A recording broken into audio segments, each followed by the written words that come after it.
No.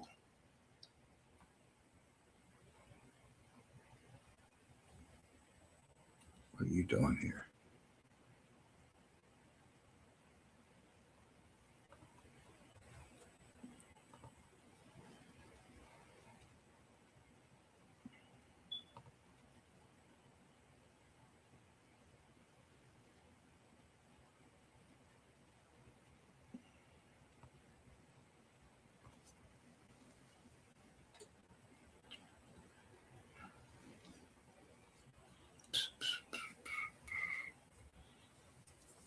Hey y'all, what's going on? This is your man Sabir Alim. SciSpot is going to be airing in a few minutes. Right now, I'm trying some logistics here with the use of my camera. Uh, so I'm actually live on using the camera for two different platforms. One, I'm on Facebook Live, and then on the other, I am on StreamYard. So I don't see a lot of I see activity on both. I'm not really sure how this is working, but we're gonna work it this morning. So give me a minute, and we're gonna get started. I'm going to put some music on for you, so you can listen to some music, and set the little ambiance here. My candle's low, so I'm not gonna light my candle today, but I'll fire up my candle uh, later. So let me just move this back. There you go.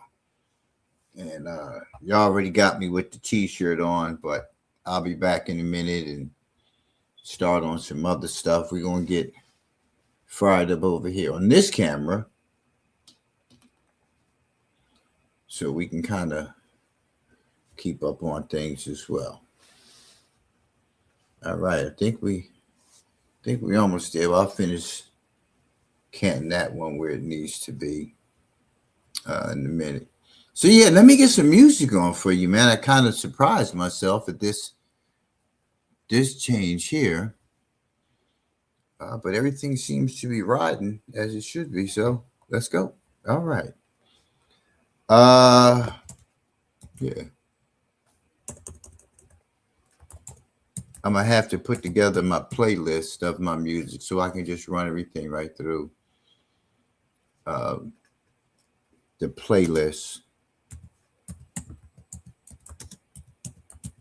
as opposed to running it through the sites. Let me go here for a minute. Let me take this down so you don't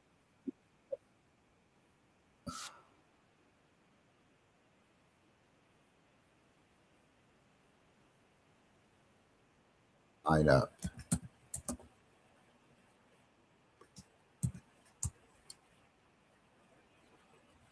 There we go.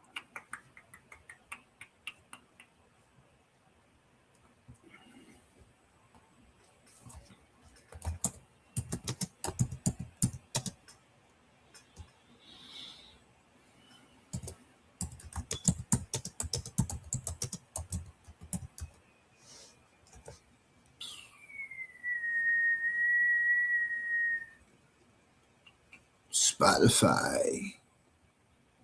So for those of you who don't know, you can get my music on all your favorite music streaming platforms. Yeah, all all you got to do is just go to it. Uh, yeah, yeah. Here we go. Here. All right, I think we're good to go. Because I don't know that this is the full version. No, it's not the full version. That's your preview of it. Well, let's go with that. We can run that.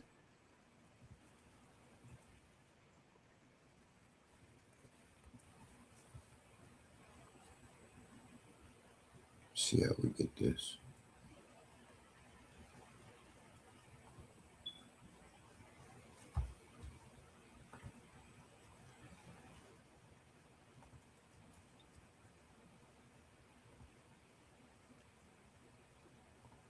That's good. Computer getting ready to do a restart. I just restarted the damn thing. I don't know what it's doing, but we got that. Okay, so let's go to Spotify and get this thing going on.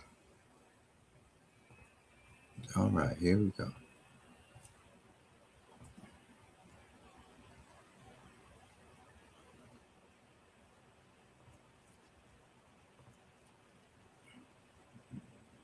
Okay.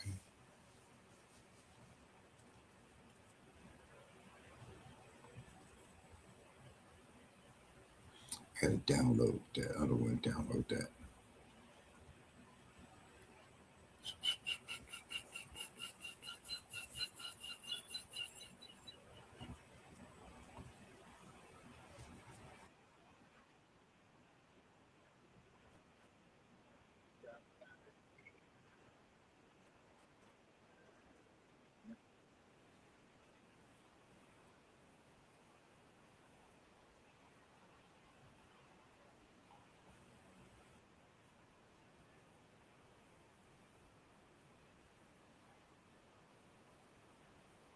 Okay, so they're not playing the whole thing, but they're running it.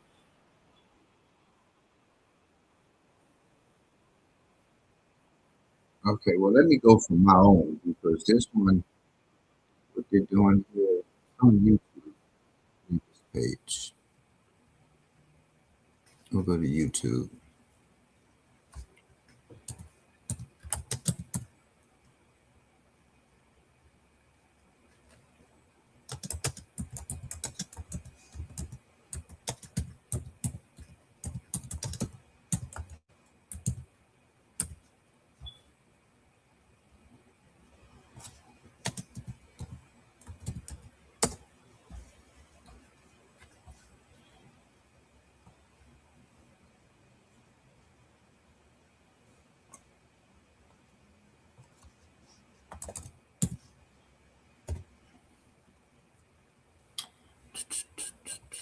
Okay, let's just go here. God's in a man's world. God's in a man's world. God's in a man's world. God's in a man's world. All right.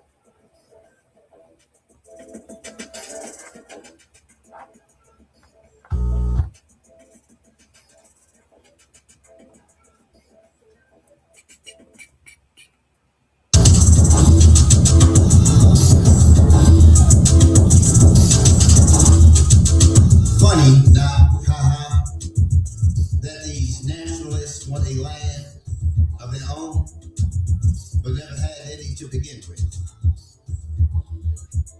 Welcome to no man's land. For those who came in chains and made it, you chose to remain here after freedom. And to those who bitch daily about being in America today, still, you haven't taken your asses back home. If they'll have you. America once considered us 3/5. Today, many of us drink about that much daily, forgetting how woke we became in the 60s. Talking about reparations, a gold brick plus about 10 carats and stones each from Africa can change some shit for me. France still takes it. And Africa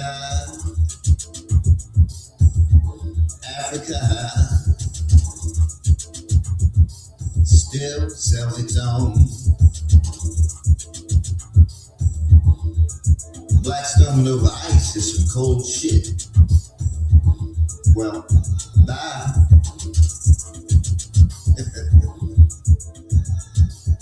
Bye. Much has changed. but remains the same. No accountability, still looking for someone to blame. Can't stand your own skin, no love for the others. Have the same fatherhood that makes us all brotherhood.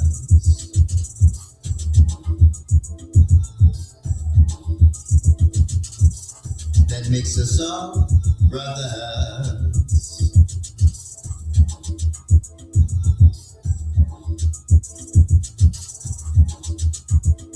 For those who abandoned their homeland to come here, hush.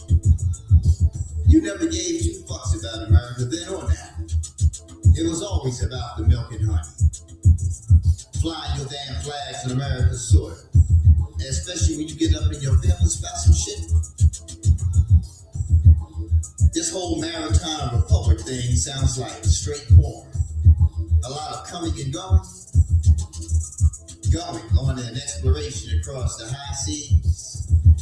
Entering into an unfamiliar place. Encountering unfamiliar people. Crossing borders.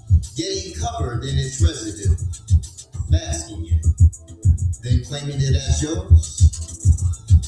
That's an orgy on steroids. Everybody's getting fucked. Salt water has a way of deteriorating the brain, driving you insane, have you emulating Cain, pissing on your own while calling it rain, looking at blacks as being disdained, Civil War losers, again and again.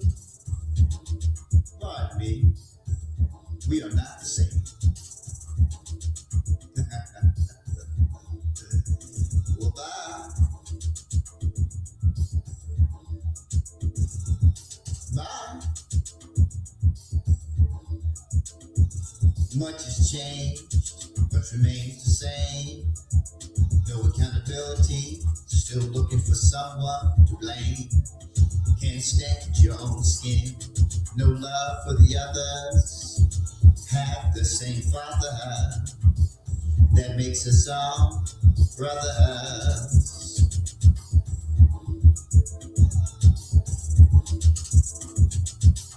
That makes us all brotherhood.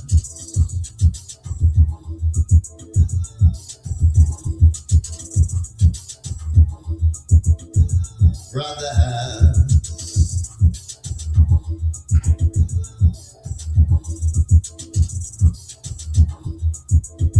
Back to these separatists who are convinced that the distribution of land will raise them up to a position of glory in a place already preserved for the undeserved, now reserved for the perturbed. We are just sick of y'all asses. Just get a room. After all, you think just the land. Shit. I can think of many cities and states that are pretty close to a high populace of one race. That should put an end to the preposterous notion of segregating all of America. You know that shit wouldn't last long. Because if there were any value to it,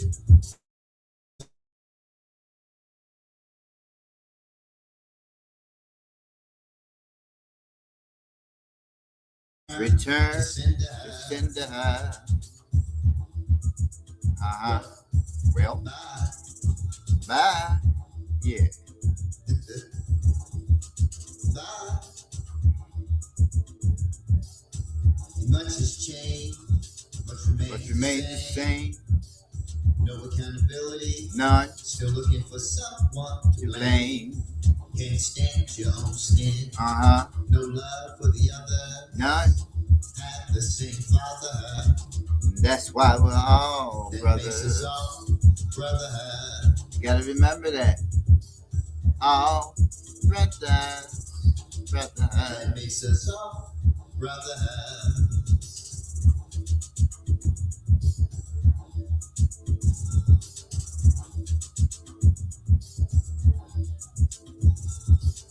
Brotherhood.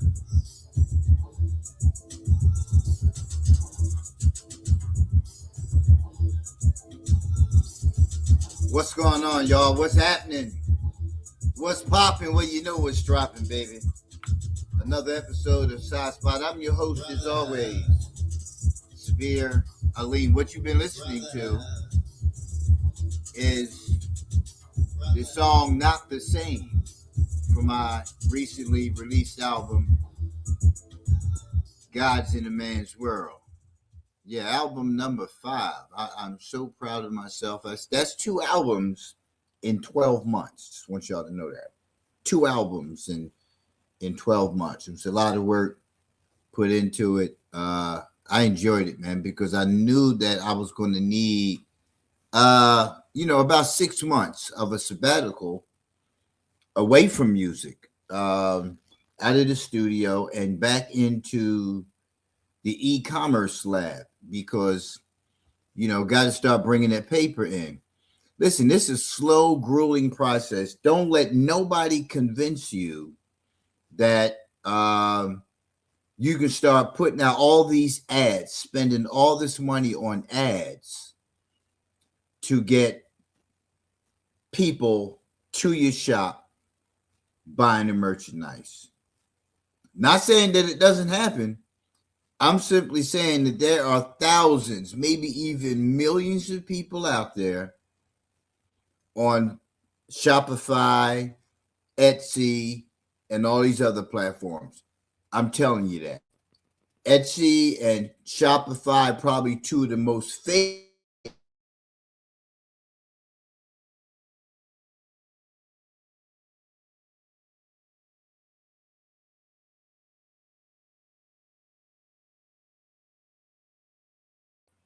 Right? It's quite a task to do. Right? There's more than just selling. Right? See, I thought it was going to be, pretty easy that I can just go ahead and you see some of the merchandise behind me. I thought it was going to be easy. I'm an artist. I'm a designer. Bam, put the stuff up there and sit there and just, kind of do the publisher clearinghouse thing.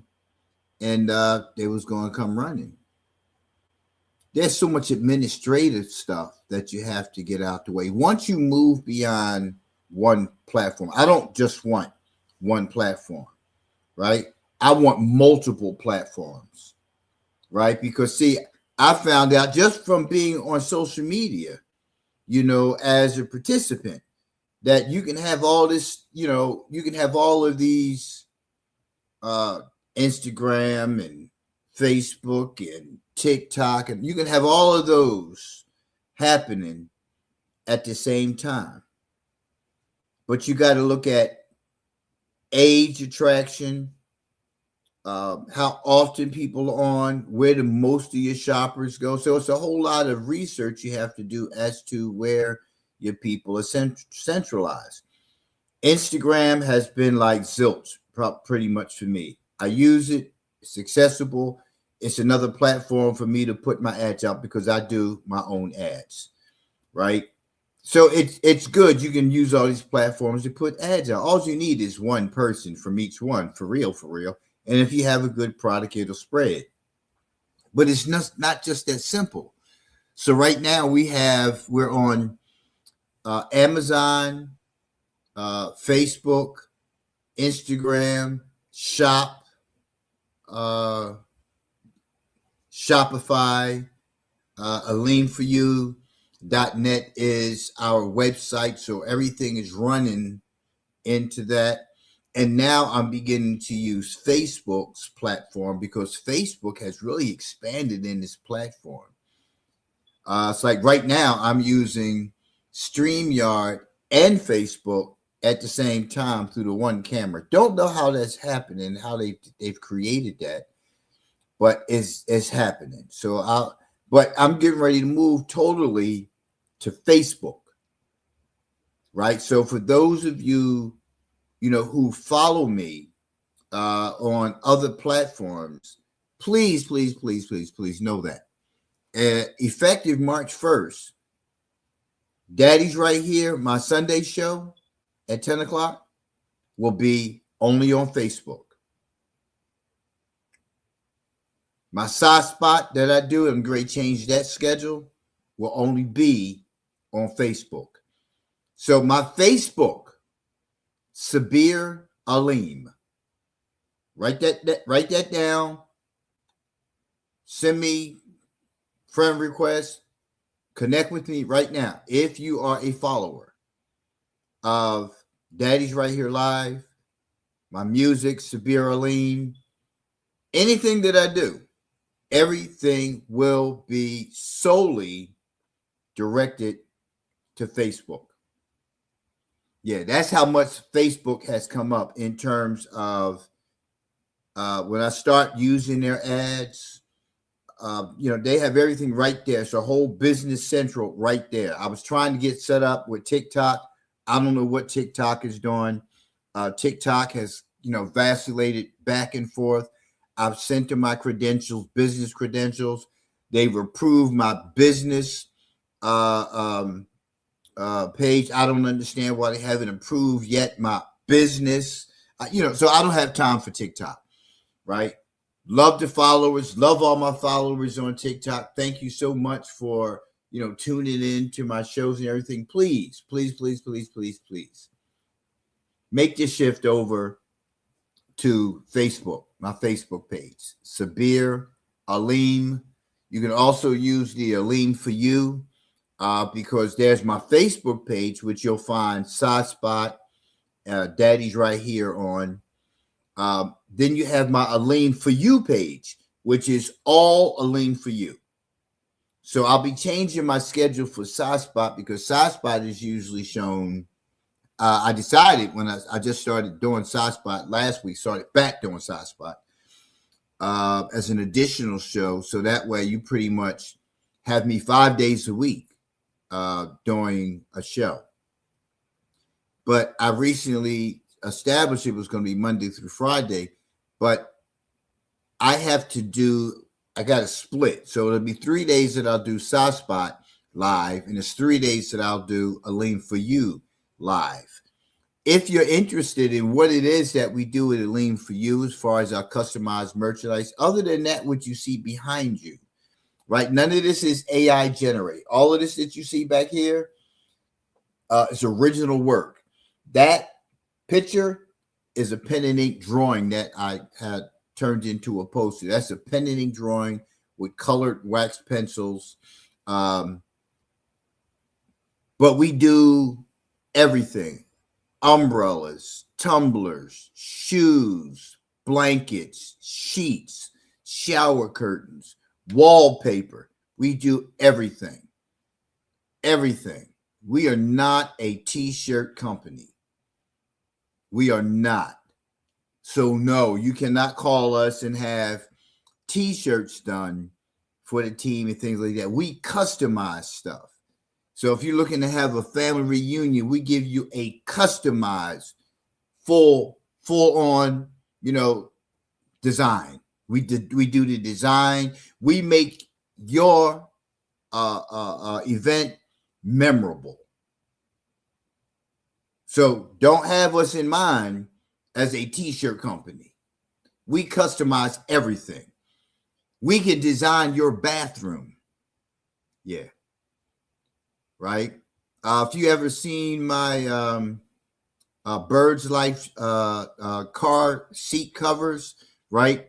The inside of my vehicle is carbon fiber, black and gray.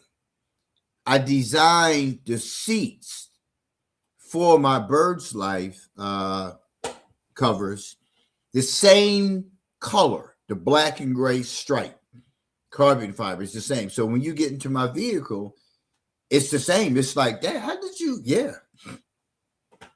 It's already designed that way. That's what we specialize in doing. That's what we specialize in doing. Right. So, join me for on the Aleem for You site, and you'll learn more about what Aleem for You does. But yeah, I'm just making some changes. Just trying to centralize things. But yeah, e-commerce is tough, man. It's tough. You got so much to do. You got so many security features you have to put in place to protect everybody's,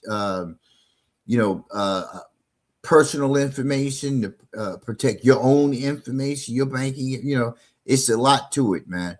But it's all coming together. It's all linked together. You're going to start seeing us in public.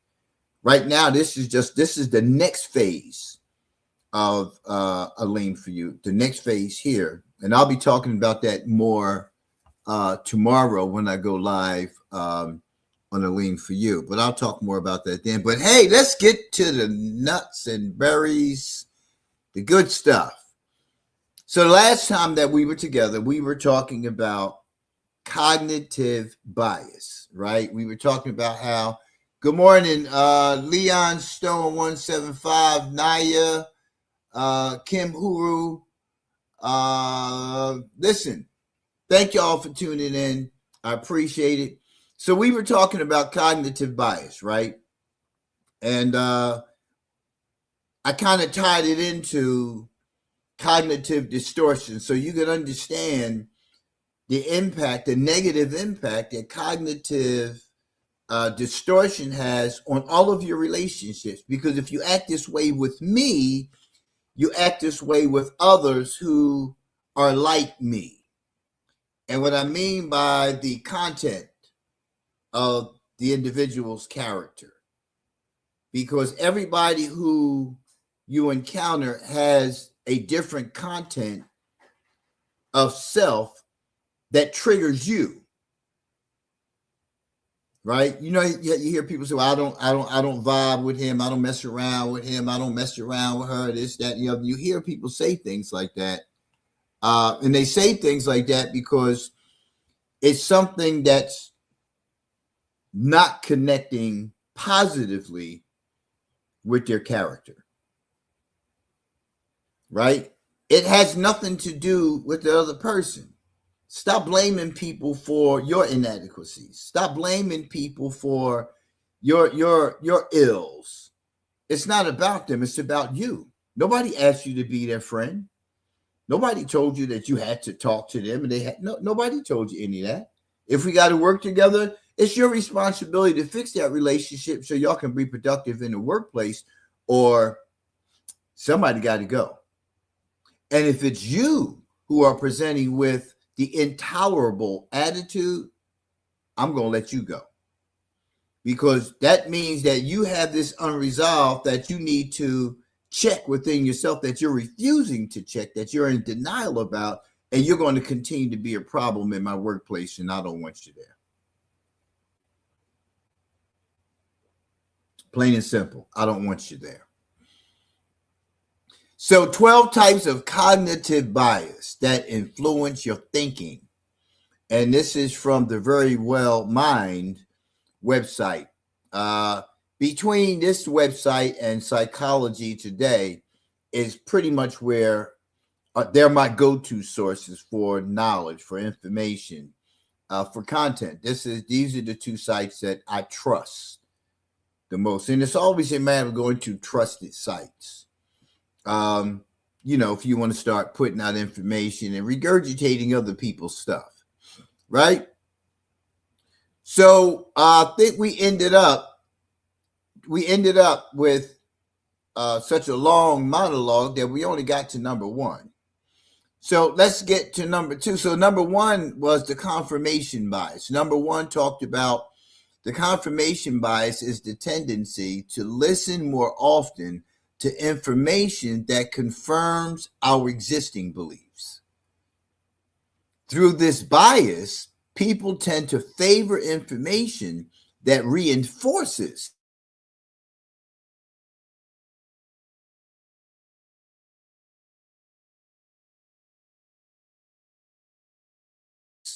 the things they already referred to as being equally yoked, right? People believe that equally yoked means we're practicing the same religion, right? And again, that's not so.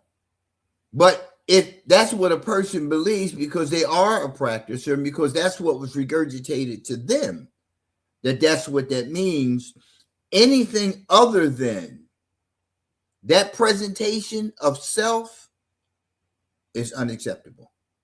You can be the greatest person in the world. You can be the most wonderfulest person. You can be the best pick, the best choice as a spouse, and it won't matter because you're not equally yoked, right? Now, that thinking alone, for me, when you isolate the thinking to that's what it means to be equally yoked, we're not going to do well together. We're not going to interact well.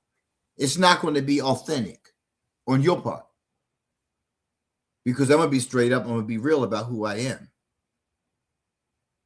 So on your part, you just faking it. And the first opportunity you get, you want to use that. See, I told you. That's not. So when you look at the bias, that's the part that you have to understand. That you don't even know this person, but you've concluded based on your belief. Based on your belief that somebody told you. You're riding on that. And the only people that you want to who are riding on that, if you're not riding on this information, then you're not part of what we practice. Therefore, I'm practicing over here. And that's, you kind of look for those moments. And a lot of people do that. They, even in Islam, like I'm a practicer of Islam from 88 to about 2000, what is this, 25, 20, about 21, 22, somewhere around that. I just like surrendered to the whole concept of like religion, right? After being exposed to several. But you will never have a healthy relationship. And for me, every relationship that I have has to be healthy. What I mean by that is I have to prepare myself every day for the battles of the most multifaceted human being.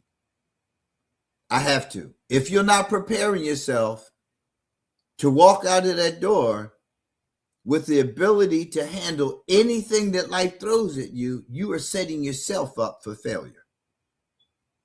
Because it's coming. They're coming. They're coming. So when I encounter people who ruffle my feathers, I have to get myself under control. Because I know how ruthless and vicious I can be with my tongue. Yeah. That's an important part of understanding yourself, understanding your biases, understanding a typical reaction for you when you encounter this. It has to stop being that way. I have to work on the way I talk to this person because of what I think about that person. That's not even relevant. My thoughts about that person could be 100% wrong, but I've made myself right because of my belief, because of my value, because you did or said a particular thing that I was in disagreement with. And now I've internalized that, made it personal. Now I carry it every time I see you. Every time we talk, it's always that little growl in my throat, simply because of my own perception. And I really have no evidence. And that's the kicker. A lot of times we develop biases and we have no evidence other than that which we disagree with about what the person said, did, didn't do, didn't say. And we start naming people. Like, you no longer see Bill. You see pain in the ass. You see coward. You see racist. That you don't never see that person again. And the longer you go without engaging that person to a capacity of learning about them, which is merely just shutting your mouth and listening, opening your mind and listening. It's a simple thing. But it's so much wasted energy in conflict and confrontation that you seem to bask in it. You seem to bask in it. And that's how that relationship goes. But it's everybody who has the same content of character as this person that you're in disagreement with. So everybody you encounter in life who has that content in their character, you are in disagreement with. That's a lot of damn people. It's a lot of people. Shows like mine don't get a whole lot of following. And it's not because I don't know what the hell I'm talking about. It's not because I don't have the facts and I don't direct you to the source of where you too can find the same information. And all you got to do is read and look at yourself and find the truth within you if you want it. People like conflict and confrontation. That's just a reality. People go to see a professional fight. They don't want to see boxing skills. They want to see somebody get knocked the hell out. That's all. I don't want to see no 12-round fight of skills being presented, for 12 whole rounds. I want to see a knockout. And no, I don't want to see a 60-second knockout. Right? I'm mad about that, but I'm all right with seeing a second round knockout. But don't show me a 60-second knockout. So it's like either you want to see a knockout or you don't. Well, damn, he didn't have to do it in 60 seconds. Right? That's $300 underspent for a fight that went 60 seconds. Okay. So I stay home and watch it. And I don't do pay-per-view unless it's really, really, really a fight I want to see. Today's sports, period, are just not a good bet. It's all rigged, man. Somebody makes $35,000 a year, right? And I'm going to give you $35,000 right now. You just missed the shot. Just in the third quarter, missed the shot. Hey, who's taking the 35 stacks and running with it? Huh? Say what you want. So when you look at the bias, we talked about that, like always listening to people who only are speaking your language is the problem. Is a problem. And I'll liken that statement, and we're going to move on to the next one. I'll liken that statement to the Super Bowl halftime. So many people made issue with the fact that every song was sang in Spanish. But I'm Spanish. But very few people took in consideration the last Super Bowl halftime show that we saw with Kendrick Lamar. He had a message. All you had to do was just watch the halftime show and see the message, because that's what I wanted to see. I wanted to see what message was going to be delivered, because the Super Bowl halftime show is now the platform.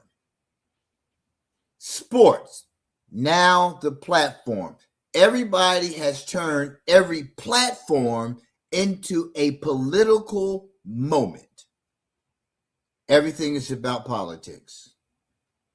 The dude that had the images of the of different people on his helmet, the bobsledder thing, the snowboard, the ice board, and whatever it was, he had images all over his helmet. You can't do that. You can't have any personal expressions on your helmet. Again, it goes back to biases. This is business. You don't come here with that. There were children at the show. There were things that took place during this recent halftime show that may have them faced with lawsuits because there were children there. There was messages that involved them climbing up the electric poles, right? Having to do with the electricity issue in their country, right? Going through the fields, there was messages in that. They were all looking like bushes, right? Biases. So number two, The anchoring bias. The anchoring bias from the article is the tendency to be overly influenced by the first piece of information that we hear. Overly influenced by the first piece of information that we receive. The first piece. Muslims are terrorists. First piece you heard. First piece you heard. Never knew anything about Muslims. Never even, had a conversation with a Muslim about Islam. Never. The first piece of information that you were told. Muslims are terrorists. Right? And if you're a non-Muslim, you're a practicer of another religion. Yep, told y'all. Then they start showing you people. They start showing you faces. They start showing you costumes from other countries. But they don't tell you about the Muslim in North America.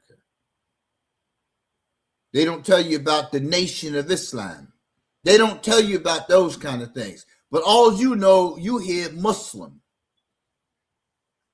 And you are in fear. Every time you see one, you don't even know the difference between somebody, who is Muslim and somebody who is from India. You know what I'm saying? And don't know that there are Muslims in India. You see the color of one's skin and you make a judgment about them. Didn't we have that happen already? We already had that happen, right? And you still let it happen again and again and again and again. And you're running on the first bit of information because you have no other evidence. But you learned it on social media. You learned it on social media.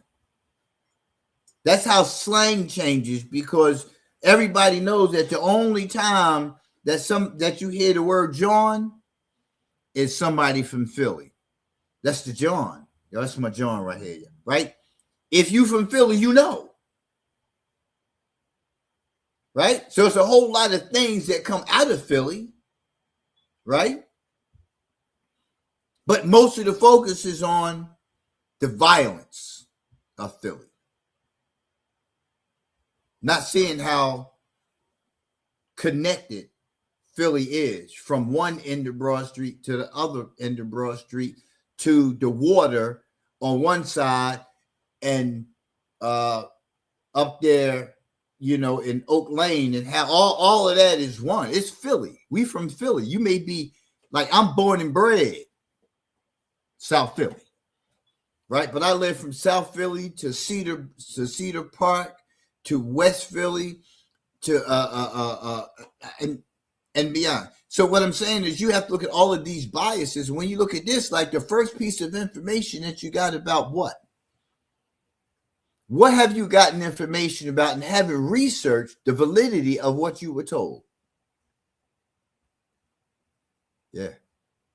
Like, how many people did you follow? Do you follow? And like, we know a couple of people of late who you were following, and all of a sudden it comes out that, nah. And people still asking, where's the money? Yeah. Yeah.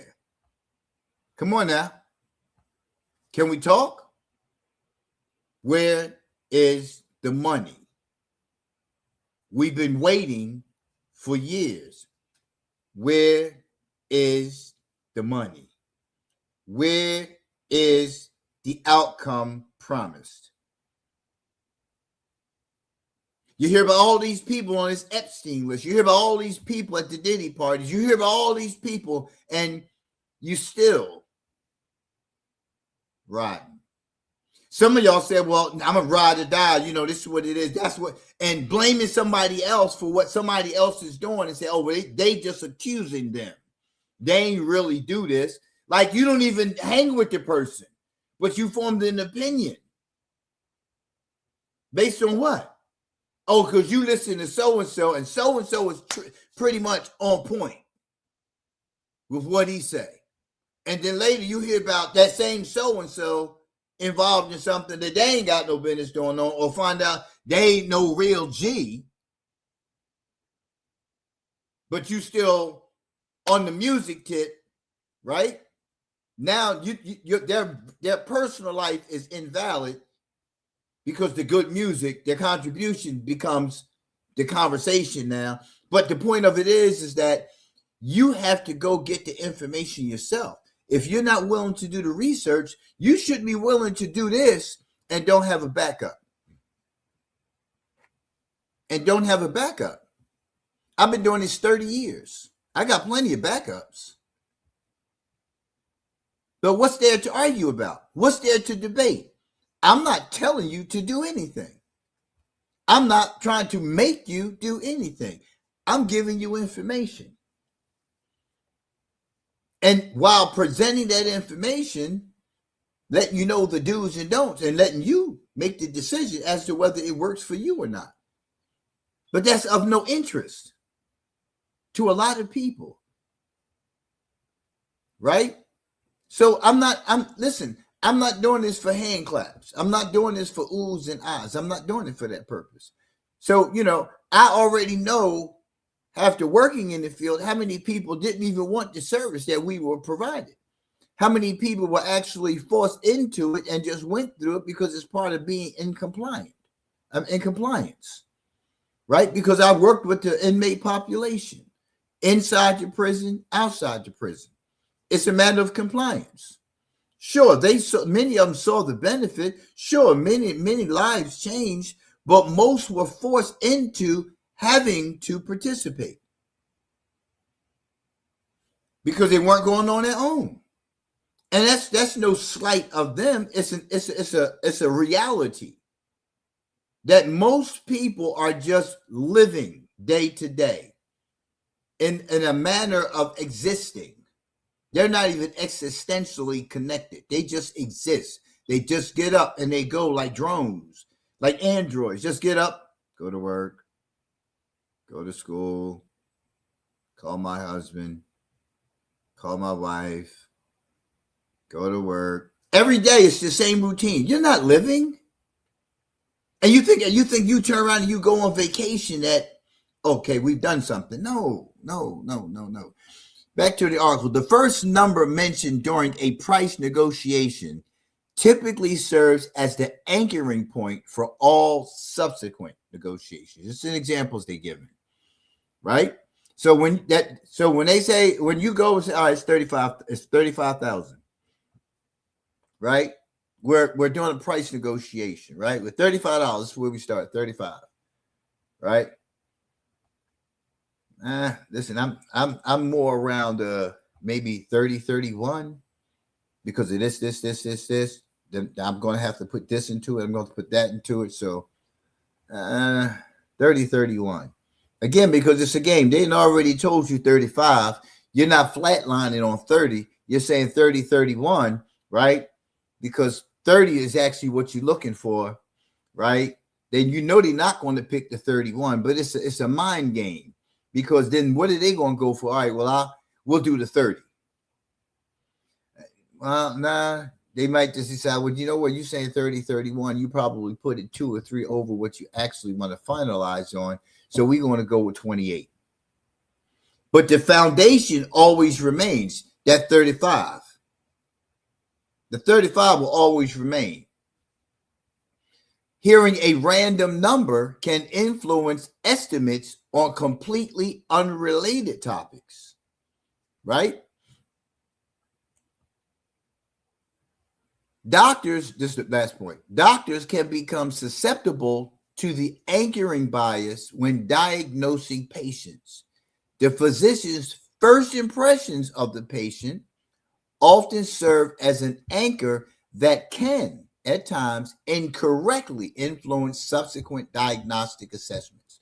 So when we have people come into treatment programming, we have to conduct an assessment. Now, when you're dealing with the correctional population, most of it is grounded in distrust of others when you start having these kind of relationships. So what I'm telling you right now, again, is part of just compliance. I got to do this. I'm going to go ahead and go with it. Right? And I'm going with it. And I'm just telling you anything. Right?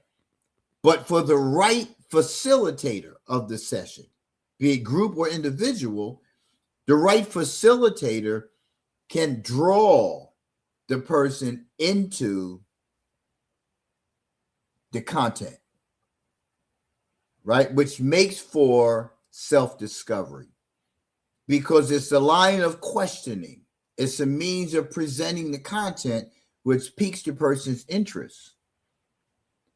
Everybody's not willing to change in the moment when they're forced to have to do something. It takes time to build that relationship. So it's always about the first impression. Any institution that I have been in, any programs that I have worked for, it's always how I present myself. Right? I'm not wishy-washy. I'm consistent all the time. What's up, man? How you doing? Eye contact. Mr. Johnson, how you doing today, man? Hey, listen.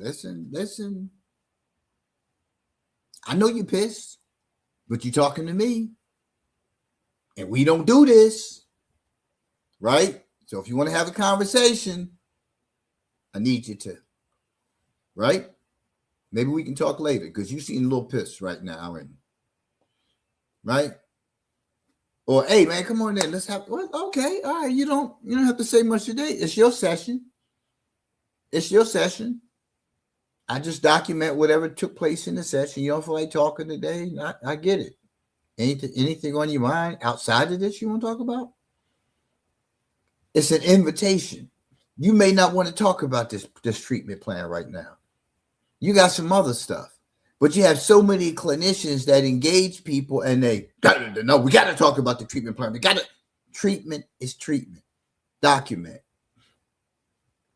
Mr. Johnson, they want to talk about the homework that was issued. He had other stuff on his mind and he talked about it.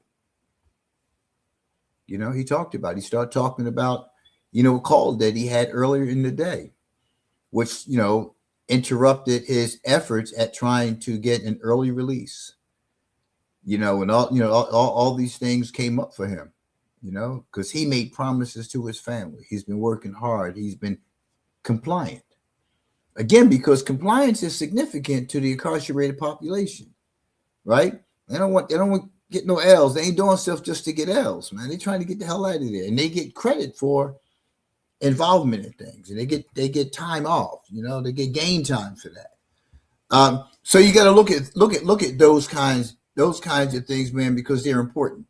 So the first impression is important, right? So like a lot of times people engage me, they're really not sure. Some still are unsure, of how to engage me because I'm just not your typical encounter. Right? You're not expecting giggles and laughs with me, but I'm full of giggles and laughs. When it comes to my knowledge about my craft, when it comes to providing services, I'm serious as a damn heart attack. When it comes time for accountability, when it comes to being disrespected, my staff being disrespectful to others, you see a different person. We ain't doing none of that. Right? Back to the article. While the existence of the anchoring bias is well documented, its causes are still not fully understood. Some research suggests that the source of the anchor information may play a role. Other factors such as priming and mood also appear to have an influence. So just think about something that you learned about. Like I use myself, for example, 1988, I was in the mouth of madness. I was a totally different person, right? I'm the same person, but I just learned how to use areas of my then life. I learned how to eliminate things that are of no use, that are threatening to my continued freedom and my life. I stopped using those things because I was trying to move away from where I was spiritually. So I started having some conversation. Brother lived across the street, used to give me all these different books to read, on knowledge of self.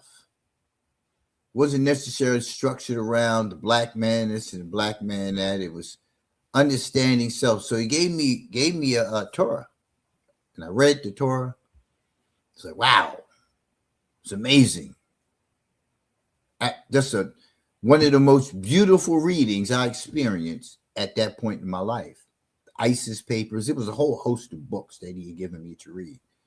And I started understanding my humanity. Right? So pretty much anything that he would have introduced to me after that experience, I would have been anchored by his gesture and continue to receive things from him or ask him for guidance, direction, information, or just like, let's sit down and talk.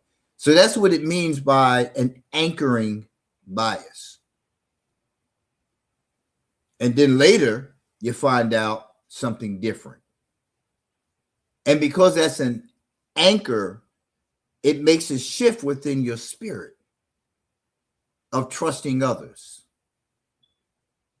And you start searching for people who can fill that absence with that content of character. Not looking at what he gave me was the content I needed to build my own character. And beginning to recognize my own imperfections aided me in gravitating back toward that person. Everybody doesn't continue on that mission, getting those learnings, the content within self, they just move on. So whatever choice you make, but this is what it's in essence telling you. Like back to the article, like other cognitive biases, anchoring can have an effect on the decisions you make each day. For instance, it can influence how much you are willing to pay for your home. However, it can sometimes lead to poor choices and make it more difficult for people to consider other factors that might also be important, which I just said, right? People, latch on to, we all do. The human being is always looking to be a part of something, not necessarily someone. So for some, the someone is insignificant. The information acquired on this path, on this journey, helped me move along in my journey.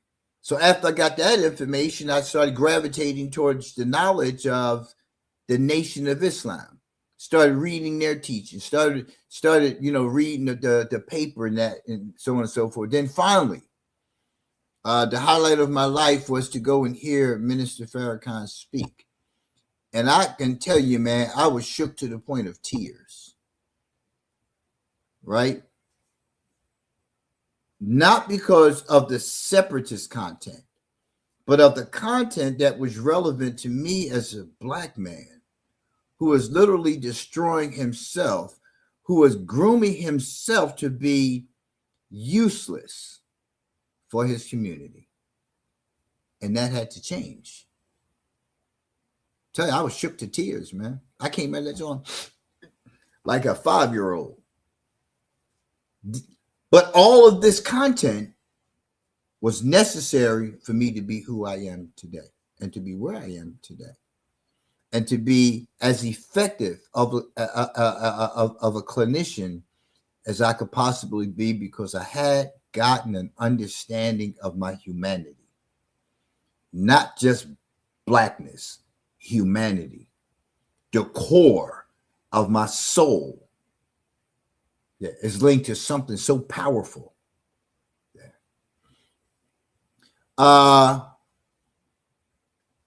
So it's important, that we're gonna go to this the last one because we at the hour. We got a few more here, but we're going to stop on 4. But it's important, man. Don't think that you're living a prosperous and fruitful life if your house is not in order. This is your house. What you live inside is not the house you should be focusing on. And that's the one that gets more attention. You sweep, you vacuum, you wash the dishes, you fold up the clothes, you wipe down the woodwork, you straighten up the furniture. You do a great job at that, some of y'all just, right? But maybe you'll find somebody who is tolerant, patient, and will kind of work with you on it. But this house gets the least work. It's like your mouth, right? Brush your teeth, whiten. You know your teeth are not supposed to be white, like you keep saying. They're not supposed to be a bone.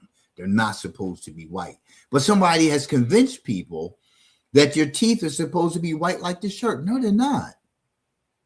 No, they're not. You see everybody with bright white teeth. That's a thing now. That's entertainment. And we spend a lot of money on getting white teeth. You clean your teeth, period. They're bone. They're not white. And when you see somebody like this, my teeth are dirty because they're supposed to be white. No, they're not. So that's our first argument we're going to have. We're going to have. Go look it up. There's bones growing out of your gums, man. They're bone. That's supposed to be white. Your bones aren't white, right? But it's things like that. Like you just got to look at how much information you're getting, man, and what it is that, you know, what are your sources of information? What kind of research have you done or are you doing on those kinds of things? Sandy Williams, good morning. Chris, Allison, what's happening? You understand what I'm saying? You have to look into things yourself. Stop just following other people. Stop just believing other people. Because I can tell you, people will say a whole lot of things about me, but they don't bring no receipts. They don't bring no receipts, man. See, what I encounter in business, in the workplace, is much of what I hear all the time. Much of what I see all the time.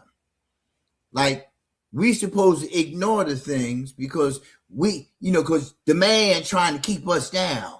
Why you got to be so hard and tough on stuff, Mr. Aleem? Man, everybody has difficulty. Yeah, but your difficulty seems to be every day. And I've given you, opportunity to get those things away. But I got stuff that happens too. I can't come to work late every day. I have to find some resolve for stuff. You're not finding any resolve after you keep telling me. So we need to fix this, because in the meantime, I got a job to do, because the job don't care nothing about those things for real, for real. It's about business. I'm often told, you hear, all about the business, all about the business. Yeah. Unfortunately, as an employee, I represent the company. The company don't never represent you. Don't ever believe that. You represent the interests of the company. If you go out there and you get on Facebook with some shenanigans from the street because you went to New Orleans and you wanted to have a good time, now they got you on a video that went viral with you sitting on top of one of those what do you call it? The big giant drink, the giant margarita. You got your behind popped up on it, and you got a blunt in your mouth, and that's all over. It's viral now. 30 million people that saw you. Well, guess who ain't gonna see you no more? Yeah. No, don't even come in. You ain't got to come in. Right? We'll send you a letter. But you have to look at the misinformation effect. Let's just go to that, because I'll go down that rabbit hole, and we got a few minutes. The misinformation effect. Again, we're talking about cognitive biases, right? So the misinformation effect. The misinformation effect is the tendency for memories to be heavily influenced by things that happened after the actual event itself. A person who witnesses a car accident or crime might believe that their recollection is crystal clear. But researchers have found that memory is surprisingly susceptible to even very subtle influences. For example, research has shown that simply asking questions about an event can change someone's memories of what happened. Because they're asking questions based off of the information they have. And they're asking you questions because and this is where people got to understand. You get picked up, don't answer nothing. Don't say nothing. Lawyer, please. I'll invoke my fifth. Yep. Thank you. Okay. Nothing. Because what you say in that moment may not be a clear and accurate statement. But those on the scene are gathering information. Everybody around you in that moment is gathering information. So when you go into the interview room and you see 3, 4, 5 different people coming in, right? 3, 4, 5 people who heard certain information, right? They're going to share information with each other. They're going to send somebody in there to ask about the information that was given to them, because you may remember their face, but you won't remember my face because I was over here with the other. So don't say anything. I wear a body cam now. I got a camera, a front and rear view camera in my vehicle, and I carry my body cam. Don't say anything. Nothing. Because they only need one thing to get you caught up in. Just one thing. And that was something you said because in that moment, the officer was disrespectful. You were irritated, frustrated with what just transpired.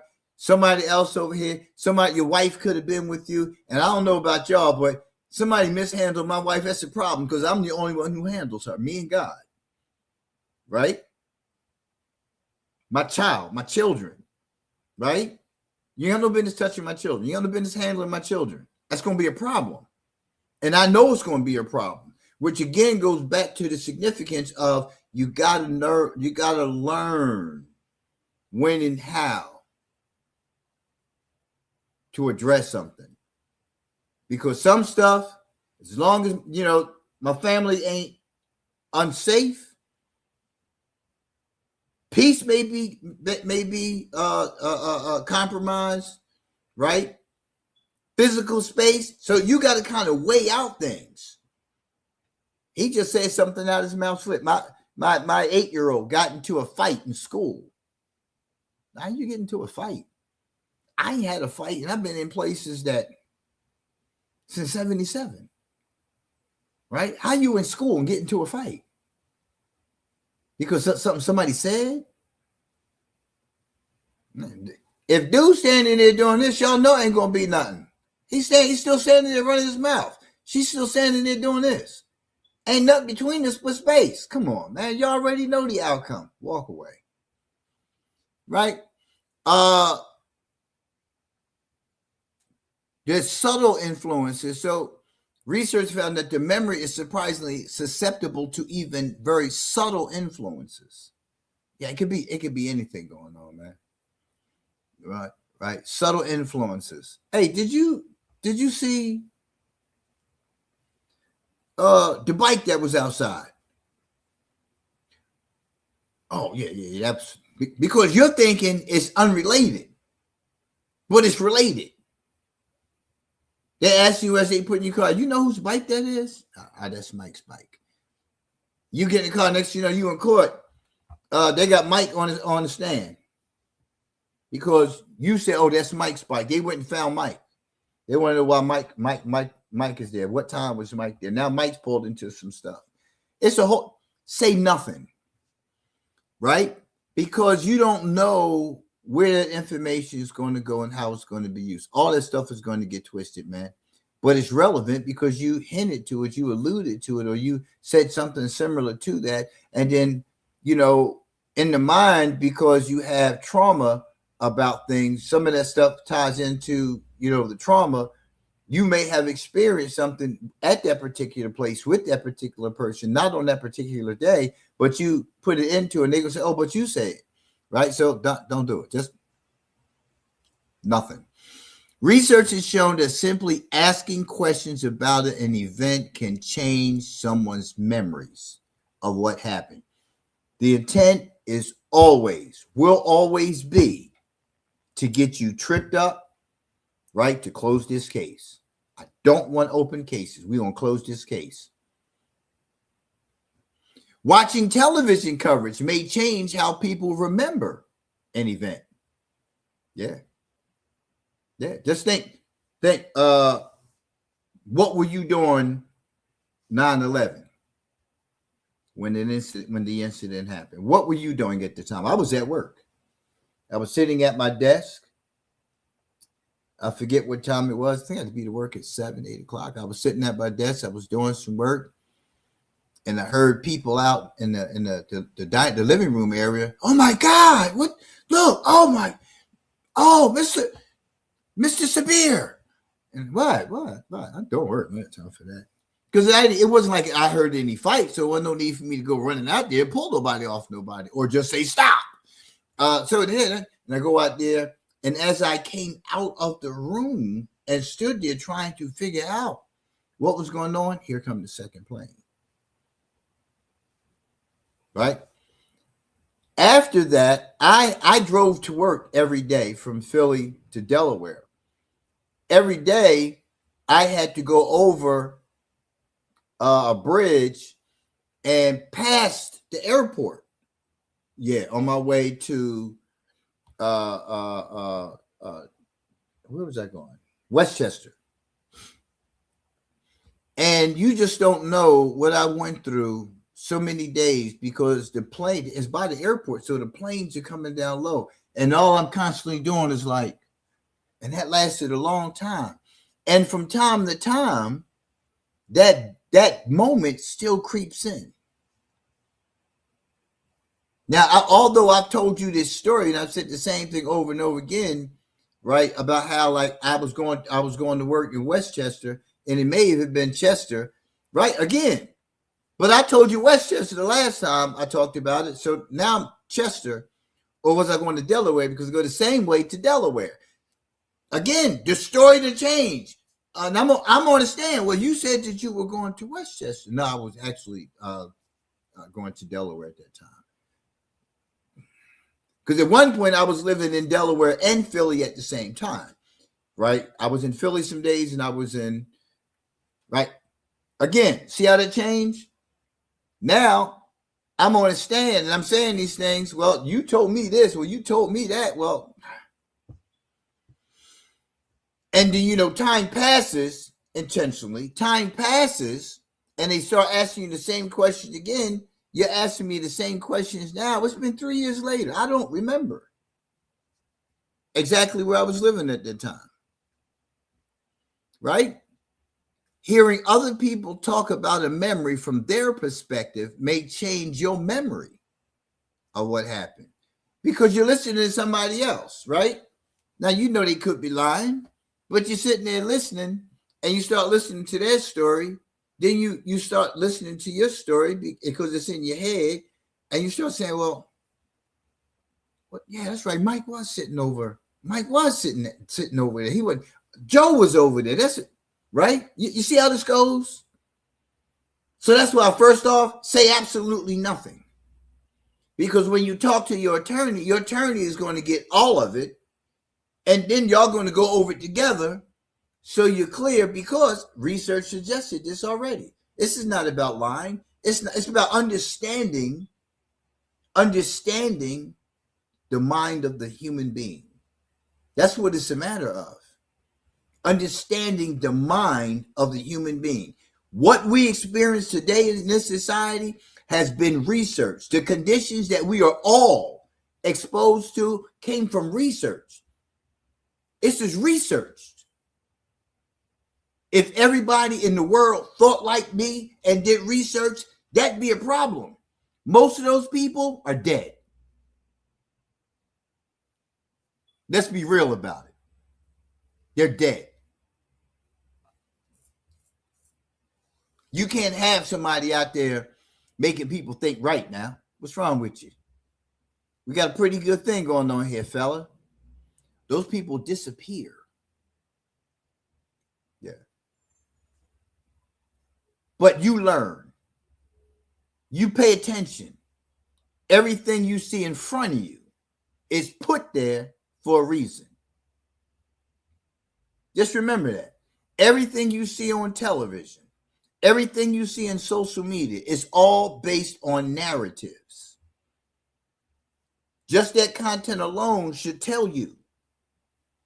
Do you think it was a big issue with the NFL putting Bad Bunny on stage? It's about somebody's narrative. It's a political message. It's a political message. It was intently placed. And then the other halftime show was intently placed. You're not paying attention. When everybody said it was nothing malicious, I ain't say nothing about that. These are messages being sent to the observers. All you have to do is observe. Observe and prepare. If you're not prepared for what's outside of your door, how can you protect your family? No matter what it is. What they eat in terms of food consumption, what they drink, what they hear, what they listen to, right? You got to pay attention to everything. If you don't, you're going to miss the messages. If you're not willing to be open-minded and listen to other people, to listen to Democrats if you're a Republican and vice versa, to listen to whites if vice versa, so on and so forth, you will never understand the mission. Only now are we beginning to listen to each other. Blacks, whites, Latinos, Asians are even in on this mix. And Asians had never, for the longest history, had any voice in this. Not because they were squelched, because they chose not to. But now they see, in their language, it's different about what's happening in our world. Because it's the world. Y'all think it's America. It's the world. But y'all limited to Donald Trump, and this is not a symbolic of him. This is how small the issue is of America. That's America. This is the world. This is humanity. There are too many people here. And y'all can only think of illegal immigrants. This was never intended. It can't grow. You're just occupying space. It's too many people in America. We got all this free land in the world. But you got policies keeping us from being able to live there. There's plenty of space, but it's so much control. We're in the petri dish. You can control the petri dish. Can't have people living all over Alaska. Can't have people living everywhere in Ireland and Australia and Zambia. You can't have that. You can't control that. You need that. That's part of commerce. See, you don't take the time to learn and understand things. I'm giving you information. I'm telling you to go read, research, and learn for yourself. Stop being so caught up in the little stuff. This small stuff, man. It's stuff going on far bigger than all this stuff that you see every day. That's why you're diverted with all the other things. There's a world, man, outside that you're a part of, that we're all a part of. We were created from all of this. Pay attention. But you won't learn these kind of things because you'll hear it from me. You're like, too crazy. Wait, listening to dude. KC Chris, Pink Durag, what's happening? Allison Leanne. So you understand, stop playing that game with yourself. Learn. See what's really happening. Go listen to other stations right now. When you get off air with me, go select a Republican that you're most familiar with in some sense, and follow that person. Follow the one that you dislike the most, and see how much you learn from that person about what the other side. We know it's all one side, but we're gonna play that game. What the other side is talking about, because see, the other side talks differently than the other side. And I keep saying this to y'all. Democrats' conversation is far different than Republican conversations. Democrats whine, cry, point fingers, blame. That's what the Democratic side does. Republican side is talking about things that you and I don't know nothing about in terms of government, in terms of what's actually happening, in terms of the direction that things are moving, in terms of what needs to happen. Listen to the conversations. Listen to the conversations. No, I'm an independent. So you just have to begin to learn for yourself, because you're killing yourself, man. I'm telling you, you're killing yourself. All this stuff they keep putting out there is intentionally killing you. It's elevating your stress level to the point of near-death experiences. And you're not even seeing any of this. It's not relevant. At the end of the day, if your ass falls off, it's not relevant, because you still got to keep living. No matter who's in office, it don't matter. Don't matter. Change is going to come. It don't matter. What's for you is for you. This day is for you. This day. You have this day. What are you going to do this day to enjoy this day? You're going to like allow yourself to be consumed, enveloped with all the insanity that goes on in this world and not enjoy your life? Does that make sense to you? I'm just asking you, does it make sense to you? By the time you get off of social media, you done cried, you done laughed, you done thought you were crazy, right? What else?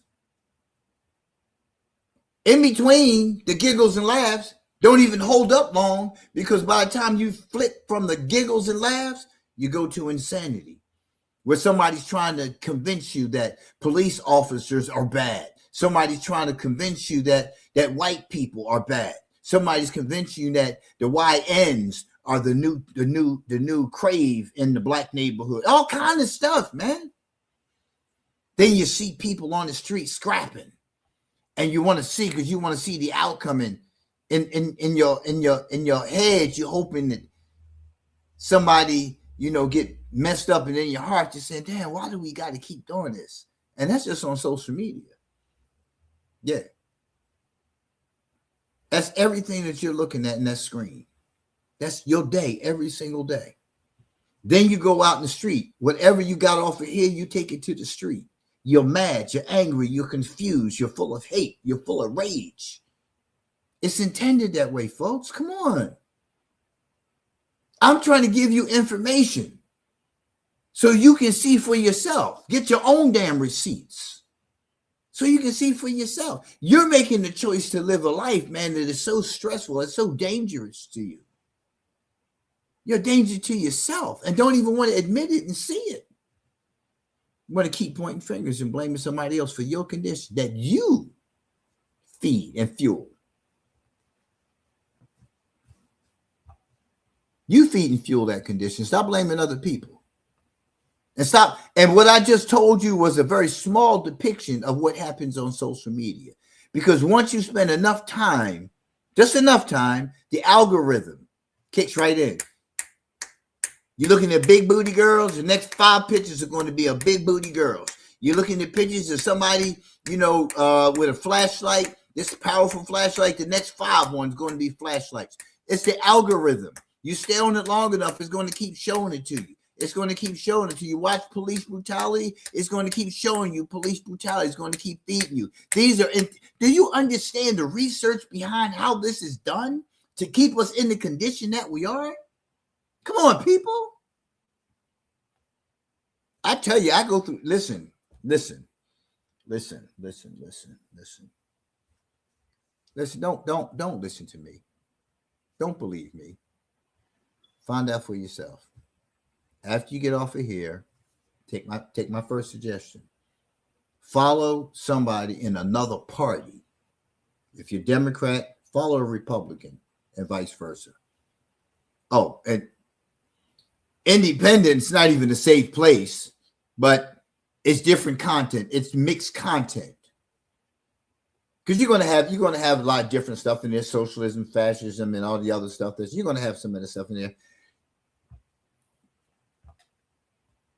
But for me, it's just a matter of staying registered, paying attention, listening, because I'm not fully convinced yet of the Republican position.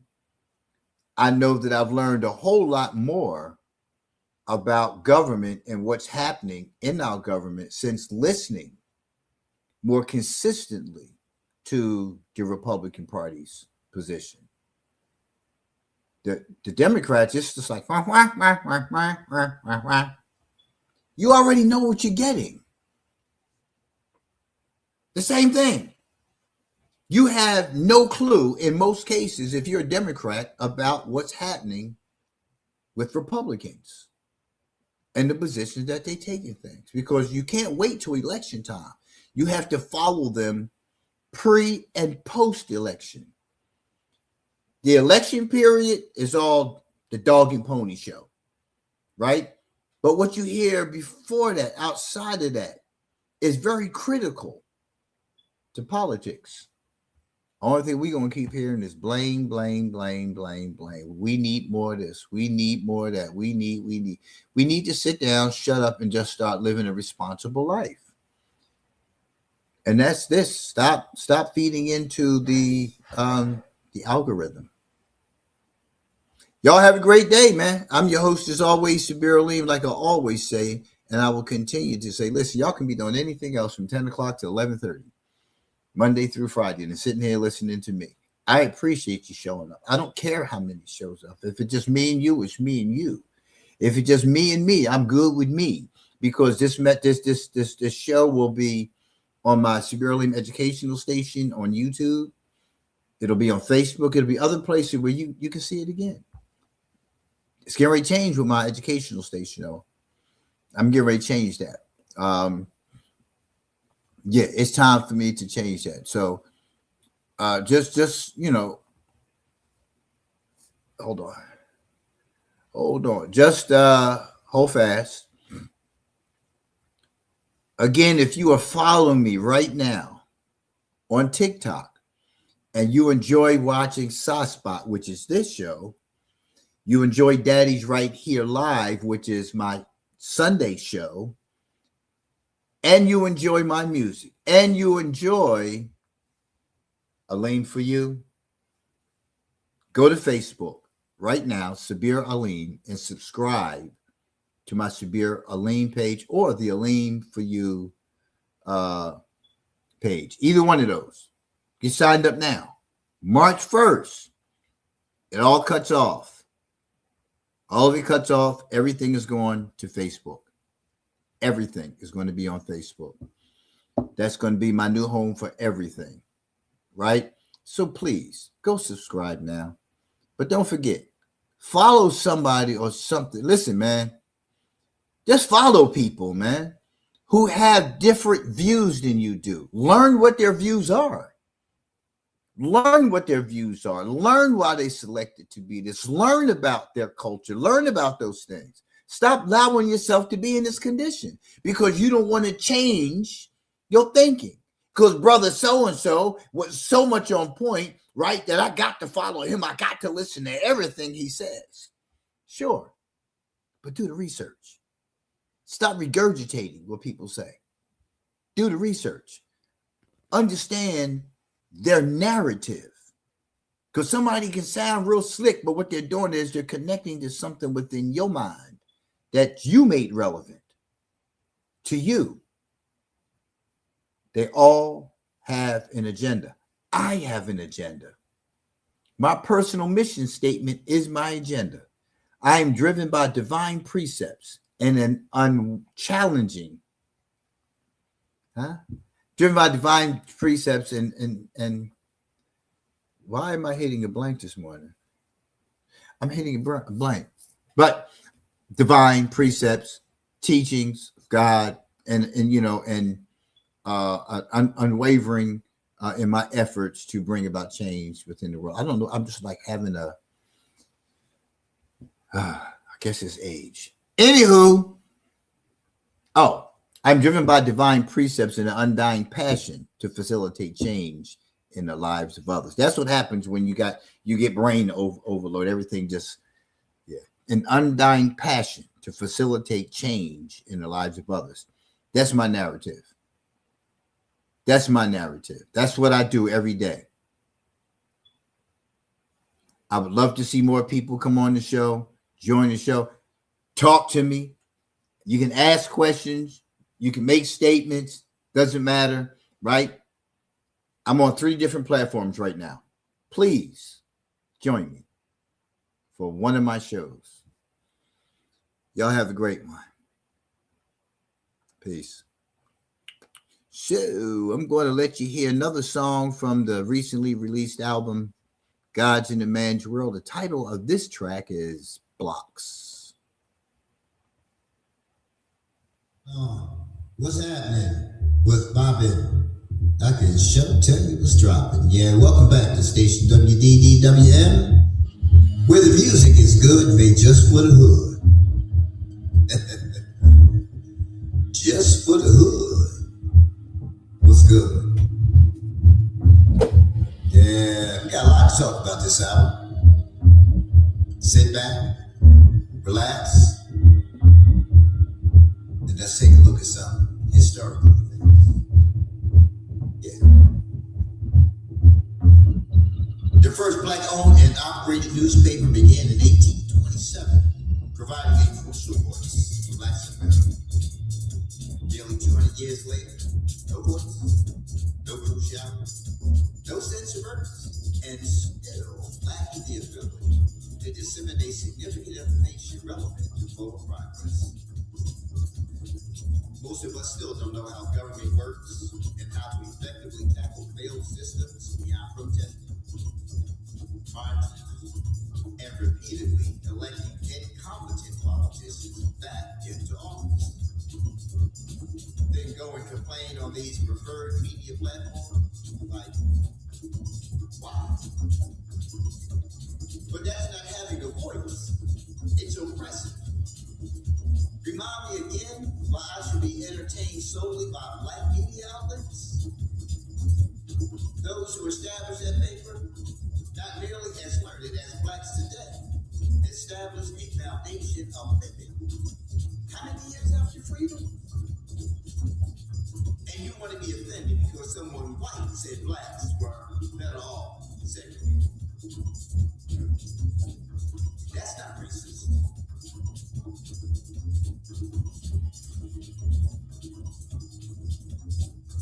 That's not racist.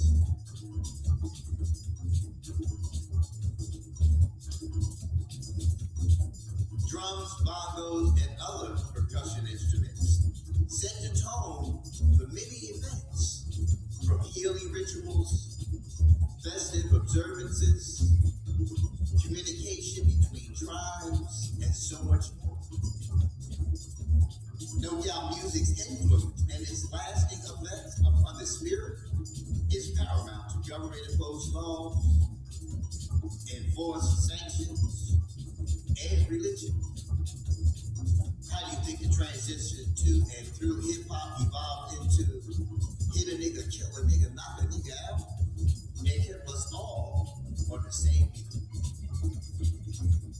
Now, many of these artists don't even know the difference between a noun and a verb, and can't even speak in complete fucking sentences, bumbling their way to so-called artistry greatness, and setting the poorest of examples to our youth. Is pulling your pants up the issue, or pulling them down? All that power, and the industry is still winning. Most of these artists will never change their lifestyles because it validates their lyrics, not their lifestyle. And many will never see all their money. They'll either get caught up in a RICO case or take a charge for running a home. Here I go. I ain't snitching. That's not racist.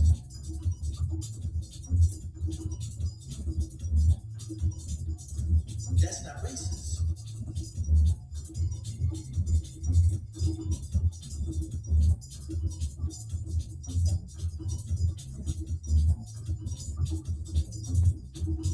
The streets didn't become violent overnight. People have tired of the lies of the government at every level. And so-called friends, family, yeah, especially parents. We saw this shit happen and co-signed it every damn election. Every election. We allow businesses to open in our community, Yep.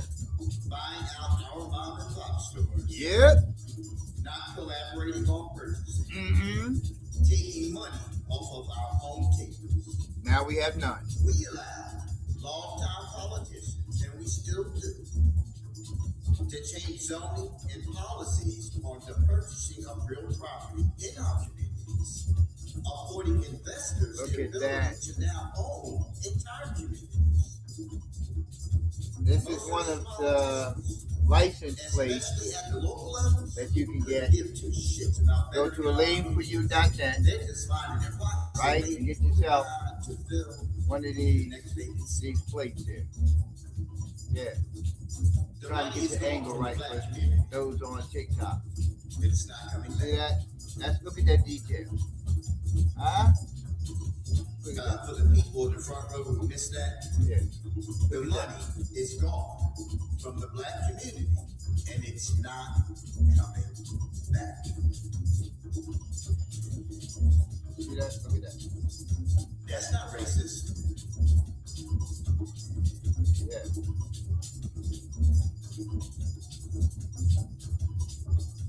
That's not racist. It's one of our license plates, man. Well, it's not. Make sure you get yourself one. Yeah. So, fuck hearing a black voice. This is from our high maintenance collection Not one still trying to convince for the stoners in the all world. of us that we are all descendants Yeah, of look at that. slaves, See that? deserve reparations, and that the white man wants Yeah. to keep everything for himself. Go to our website, Mind you, saying this while they AleneForYou.net. sit in positions of and lead check out the journalists, primetime anchors, and radio and TV personalities, Look at the detail. and stations we still don't know.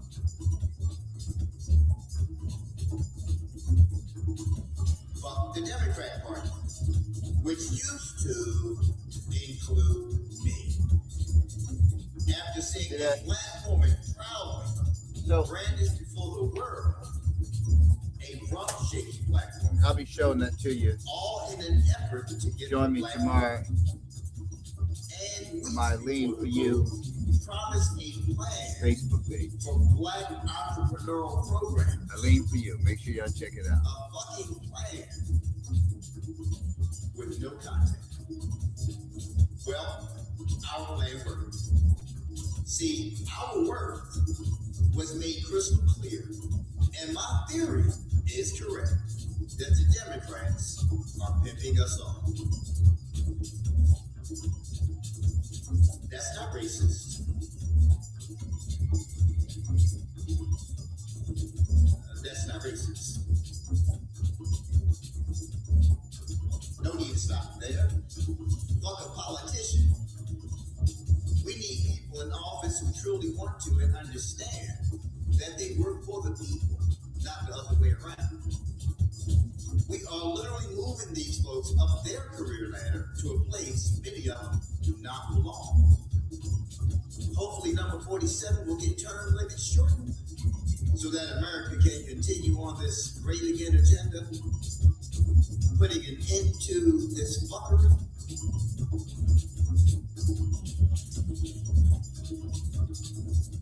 Most importantly, and without regret, fuck you. If you have been and will continue to be implicit, complicit, or even solicit the divisive bullshit here in America, most of us are sick of your ass. And if you dislike being here in America that much, go back to Africa or wherever the fuck you came from. I am a human being. Hate is a choice.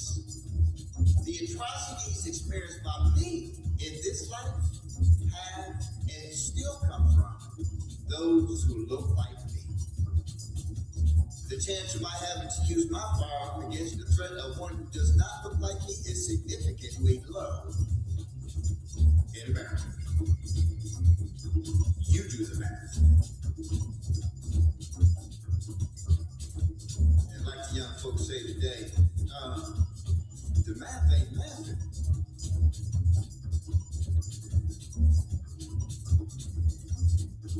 Well, it ain't. That's not racist.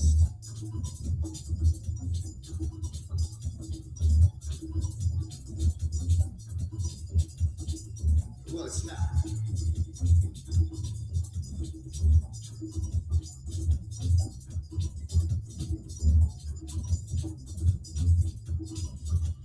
Hey, well, thanks for tuning in to station WDEWM, and don't forget to join us next month when the subject matter will probably be the same.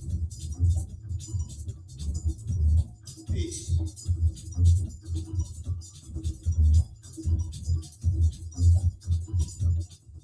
Y'all have a great rest of your day. I'm your host, as always, Sabir Lima. I'll see you tomorrow. God willing, 10 o'clock.